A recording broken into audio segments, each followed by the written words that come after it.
nimenomaan toivoo, että laita täysmukiselle Molmerolle, niin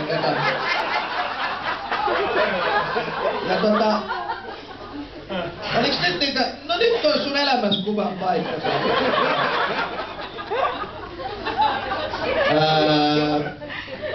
Onko sulla vaihtovaatteita mukana? Tarja huolehtii. Aha, joo. Tarja huolehtii, ymmärrän. Joo. Tarja, ei siltä varaa, että tää toimii, niin voitko tilaa taksi tuohon etuoleen? Pääse nopeasti helkkariin tästä kusepolttavasta liiteristä. Niin okei. Sanotaan taikasanat NYT nyt. What is best is us best. Toi Pake ei kato kuulunut tähän näin, niin nyt se ei kadonnut mihinkä se... Joo, mutta... Tunnet sä hyviä asianaja ja lakimiehiä? Tunnet, joo. Mullakin on hyvä asianaja ja sä sanoit, että jos haluat tehdä täydellisen henkirikoksen, niin pistä ruumis VR Transpointin rahtiin, niin kyllä se häviää. Joo.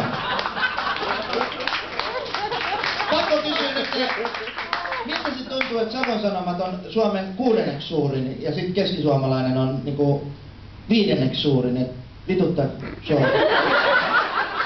Ei se mitään, kun vituttaa enemmän. Niin, mä menen vähän kauemmas, ettei tää mun pukukas... Oikeesti mä oon kosteusalan spesialisti. Meilläkin Harjakainen Oy:ssä on semmonen lause, että niin kauan saa työmiehet kuseksi nurkkiin, kunnes on listotettu. Ja niin, me tehtiin Sulberin kanssa tehtiin se yhden riihimäkeläisen, nyt ampuu vähän kauas kun ollaan Kuopiossa, mutta riihimäkeläisen paikallisjulkiksen. Mä en mainitse nimiä, mutta mä puhun Janne Katajasta, nyt se lipsahti. Niin tehtiin se, jos kaikki ei tiedä kuka se on, niin se on se kaveri, joka on ulkonäköisyystä siirretty TVn puolelta radioon, niin me laitettiin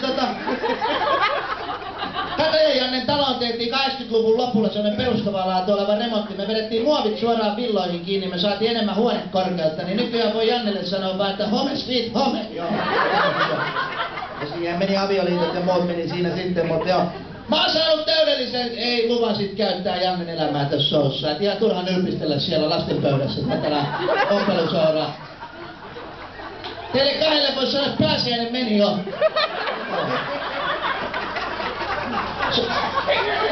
Oikeesti, voitko nousta sinä siellä, kehen mä osoitan?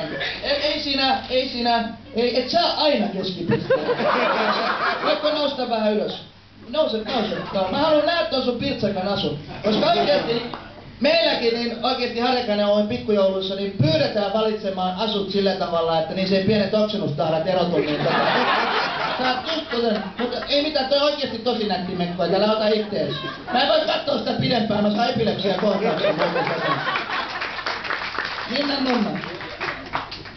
Tää ei oo kadonnut mihinkään tää, mutta mennään.